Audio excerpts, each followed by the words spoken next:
day one, UK Construction Week here in the NEC in the Midlands. We're looking forward to engaging with the professionals from the construction industry, and especially those that have got some interest in passive fire protection. So come down to our stand here at Quellfire. We're more than just products. We're going to talk to you about the fire stopping journey and how we can help you from design all the way through to build. And we'll go through each of the stages. We can discuss this more on our stand. Of course, if it is products that you're looking for, we have got some demonstrations of our QuellStop system installed in the board you can see here.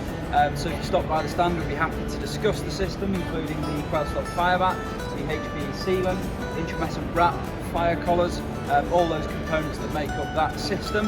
And we've also got an example of our QuellCast casting fire collar on the stand here. As you can see, cast into a concrete block, showing how it would be installed.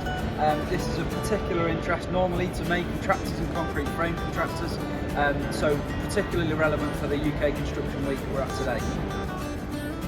It's day two, Wednesday, 11 AM. I'll be here in the CPD hub presenting effective passive fire protection for service penetrations in buildings. We'll be talking about the basics of compartmentation, how we maintain compartmentation through the use of intumescent products, what goes into the testing, the certifying of passive fire protection products, and then we'll obviously look at some products and solutions. We'll talk about some do's and don'ts, look at some examples of both good and bad, and hopefully give you some inspiration to take away and bear in mind for any future requirements. So that's it, we reached the end of UK Construction Week for 2022.